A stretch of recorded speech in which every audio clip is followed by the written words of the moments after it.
Can I help you?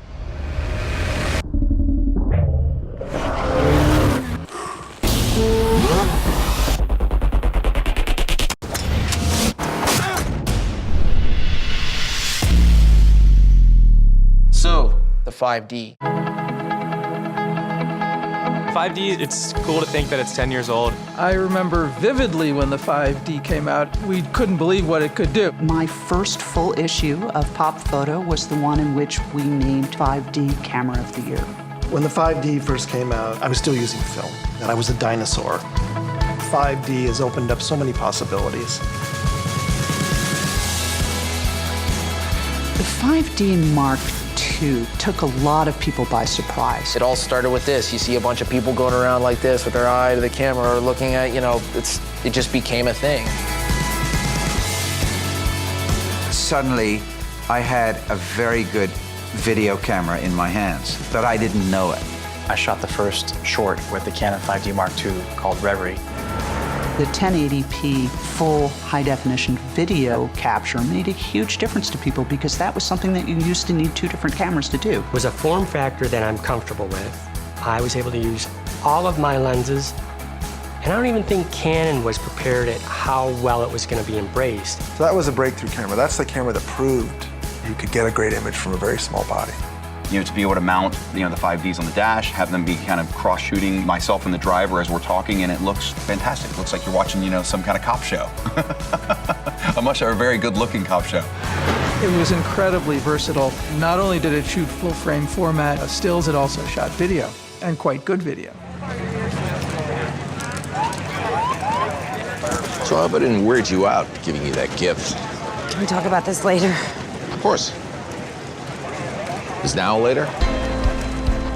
The entire show was shot on a 5D Mark II, the first network show ever shot on DSLRs. It made everybody, I think, wake up at that point saying, oh my goodness, if House can be shot on a 5D Mark II, then I can be a filmmaker tomorrow. Each 5D series has been a marked improvement in terms of image quality.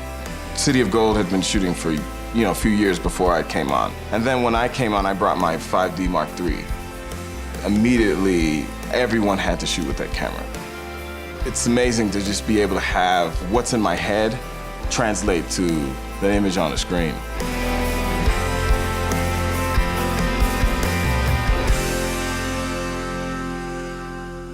Mr. Mitarai, welcome to Hollywood.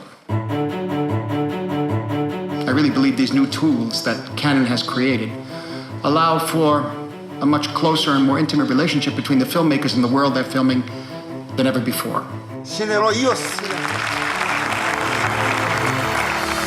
for the night train? Are you ready for the night train? Canon has started with this DSLR series, and now they realize as their tools are being used by bigger budget shows and more professional type filmmakers, they began to develop tools for them as well. It's a completely natural progression. The C300 and the C300 Mark II now they're obvious extensions of that technology that Canon started with the 5D. I loved shooting with the 5D, and on this movie we wanted to move up, see what Canon had to offer, and we shot with the C300. When you're dealing with a camera like the C300, technology can inspire the creativity. And that truly frees a filmmaker to tell the story the way that it ought to be told. We shot digital, and I never want to shoot film again. And I love the creative feedback of looking and knowing that this is what I want, and nobody is going to interfere with that after the fact. I had such a great experience with the 5D Mark II that I wanted to shoot my episode of Hemlock Grove on the C300. We did it side by side with other cameras, and you could see at 3200 the other cameras fell apart, and the C300 really, really held the image. It's over. No. One thing about Homeland is we're always talking about whose point of view is this, and what character's point of view are we telling this part of the story from. A lot of times, the 1DC and the 5D are the only way we can really get into these characters' heads and be in that moment. Hello? Hi.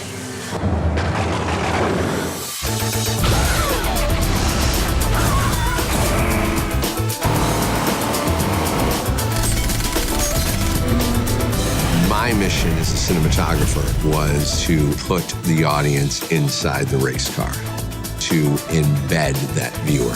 Oh, that is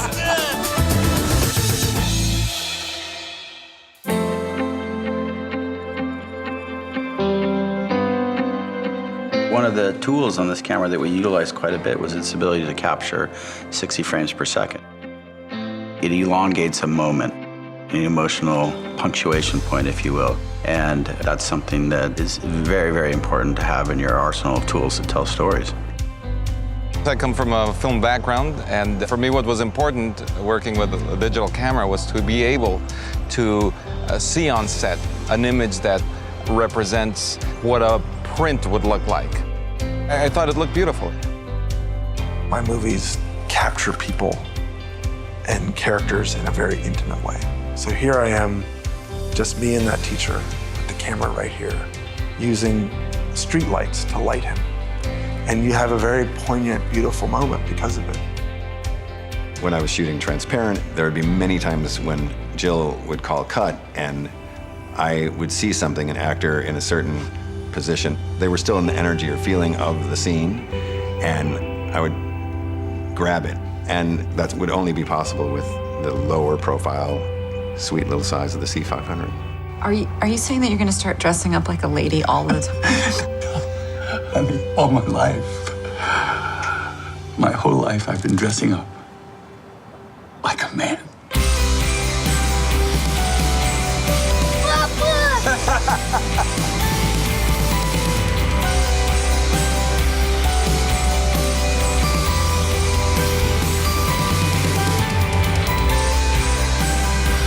You just have to step back far enough,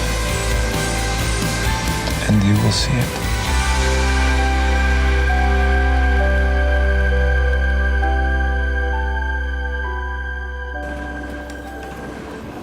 There's a car up there along the track, so I'm just gonna make sure it's not a cop. What we were doing on this trip was illegal, so we had to really fly under the radar, so no lights. Working on a movie called No Place on Earth required us to go into the depths of caves, and we felt that this was the right tool to take where we might be lighting with just a candle. Having the C300 was amazing. I needed to be able to crawl into tiny spaces. I needed to be able to shoot in cars, jump out of cars, hike up mountains. I just love how small it was, and that really helped make the film and the shooting so much more dynamic. No me voltees a ver con quién trabajas. Nomás dime con quién trabajas. Photographers will tell you about the shot that got away. And the technology is getting to the point where there's less and less of those for me. I used an A1 program 25 years ago. Compared to what we have today, it's light years. It's so important for the technology to serve the story. The type of filmmaker I am, I want to be ready to go. I want to be able to be fast. I don't want to sacrifice image quality. I want it all. If you have something in your head and you're able to create that, that's the success. The Canon cameras gave me that first taste of that. That's when I felt like I was starting to become a storyteller. Directors of photography now have more control over the image than they've ever had. When you have a camera that has this kind of incredible dynamic range, you're able to take more risks, and it's very liberating. We're storytellers. That's what we do. When you can take a camera system, put it in the right place at the right moment, that gives you the best expression, the best emotions, and the best performance, well, that's what it's all about.